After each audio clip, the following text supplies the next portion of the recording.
Welcome back to the Awaken Your Potential Summit. I'm your host, Kym Coco, and I have another marvelous guest here with me today.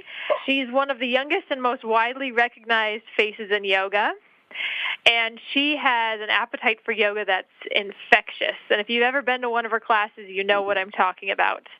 She's playful, she's fun, and she has just this lovable personality and an inspiring way in how she teaches and then shares her wide repertoire of knowledge.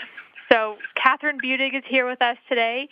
She's a writer, she's a yogi, she's a foodie, and she's here to talk to us today about how you can use yoga to train to move from your center. So hi, Kathryn. Awesome. Hi, how are you? Thanks for joining us today. Of course. Thank you. Well, let's start out with something as basic as, how would you describe yoga in your own words?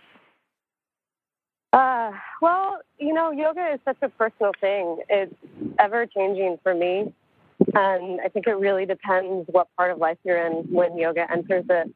But with everything that I'm going through right now, yoga is basically balance and maintaining a happy life. I use yoga as a maintenance tool right now, and it's always there for me when I feel like I'm burning the candle at both ends. So it really is balance. It's not about balancing on your hands or balancing on your feet per se. I mean, it is, but it's really about how can you live a life that you're pursuing your dreams, you're being active, you're getting out there, but you're also nourishing your soul and taking care of yourself and establishing relationships and intimacy and all those different factors of life. So that's my current daily definition of yoga. It might change tomorrow. I like it. And you said it changes depending on, or your definition might change when you start yoga as you progress. So how did you start yoga?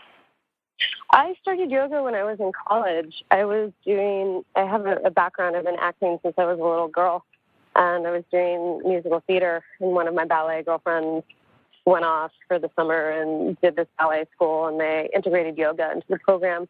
So she came back really excited about it. And I had tried a couple classes at the gym, and I really liked it there. And she found a studio that was actually an Ashtanga studio in downtown Charlottesville. So we started going to that, and it was very addictive, and I loved it, and I didn't know why. I just really loved it. So it started going once a week, and it progressed to twice a week, as the college student budget, so I couldn't really swing more than that at the time. But, by the time I graduated college, I knew this was something that I wanted to stick with, and that's when I decided to do my teacher training. And who did you do your teacher training with? I did my teacher training at Yoga Works in Santa Monica with Chuck Miller and Mati Ezrati, who are the two founders of Yoga Works. And they have since sold the studio, but remain two of the most important people in my yoga life forever and ever.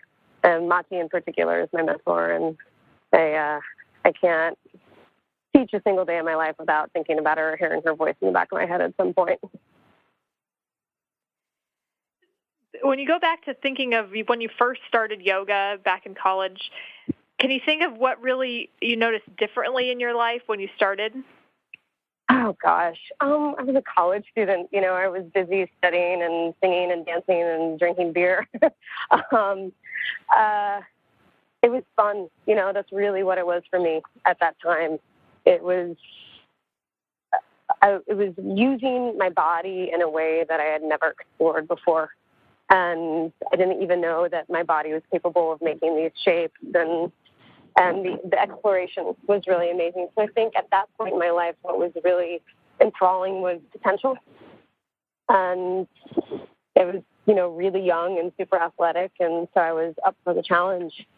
And it kept me coming back for more, because it felt like this never-ending, you go to the gym, you know what you're going to get. You're going to get on a treadmill, it's going to hurt, you're going to sweat, and then you go back and do it again. But I would go to a yoga class, and every time there was a pose I had never seen before, and I loved my teacher, and it was a shared experience with other people. So it was just really great joining of community and exploring our own potential. It was very cool. We're going to talk about yoga here as training to move from your center.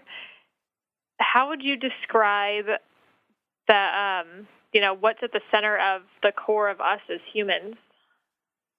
Well, I think the most important thing to remember when it comes to speaking of coming from your core is that we already possess absolutely everything that we need. And instead of looking outside of ourselves for the answers and the people who are going to fulfill us and make us whole, it's more of how can we remember that we already are whole. And I think that the yoga practice is really integral in allowing us to remember who we already are. And it's a complete full set, and it's awesome how powerful we can become when we give in to that potential. But, depending on our backgrounds and how we've been supported in our lives, it takes some of us longer than others to realize our own potential and not be afraid of it and embrace it, because there is a lot of fear that you have to move through in order to get all the way back to your core again. But in practicing yoga in a community, it kind of helps us to remember that it pretty much all is a shared experience. I mean, we all have different backgrounds and experiences, but it's like we all, at the heart of things, react the same way. And we all have heartache, we all have pain, we all have loss, we all have joy, we all have excitement.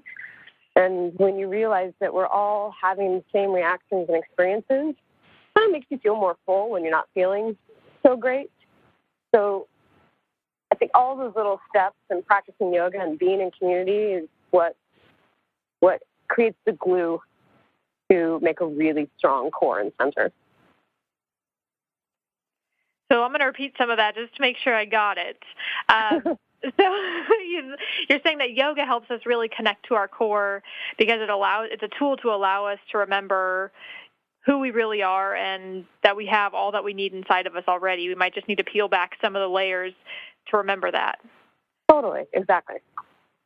And then it's also a tool that helps us tap into our potential and embrace a community that can help also shine that potential in us. Yeah, it's just realizing we're having a shared experience. I know commiserate can be a negative connotation, but, think about when you're upset about something, and you find out someone else is upset about something, and then all of a sudden you feel better because you're not alone. And it doesn't even have to be a negative thing, but just knowing that we have these shared experiences, I think makes us ultimately more powerful as individuals. And I know that in your classes you enjoy working from the core, and it's the center. And yoga teaches us really a lot of the awareness, not just of our physical core, but as all of the other aspects of the core that you're talking about. Yeah. So how does that really? Oh, go ahead. Oh, no. I was just disagreeing. So how does that really work so does it translate from where you're doing poses on your mat and using the core? How does that translate really into how we live life? Well, it's kind of what I was talking about that pulled me in when I was a college student is realizing that there are all these things that your body can do that you never, A, even knew about. And then B, it's like I had no idea I had this flexibility or strength or potential to do this pose. So when you're strengthening the core and you're strengthening your body through asana, it's really just getting you ready to how you're going to behave when you step off of your mat and go back into your life. So every single time we discipline ourselves and we take an extra 5 breaths in a standing warrior pose or hold the plank, 10 more seconds than we're really comfortable doing, you're physically getting stronger, but it's also strengthening your attitude and your perspective. And it's enabling you to see both sides of the coin. So instead of just saying this is difficult, this is hard, I'm afraid of this, I can't do it, and the negative side of the coin, you can flip it and be like, well, at least it's 1 minute as opposed to 10 minutes, and this isn't a permanent state of my body. This is just this moment in time, and can I observe it instead of having this really rash reaction to it?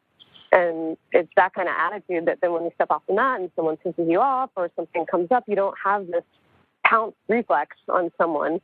You can kind of step back and observe the situation and then decide, okay, how do I want to speak? And ultimately, you have the strength to be kind no matter what, because words can cut very deep scars into people. So this physical strength really just makes us better people, to put it very simply. And, that's something I've been working on now and will work on for the rest of my life, and hope other people do the same.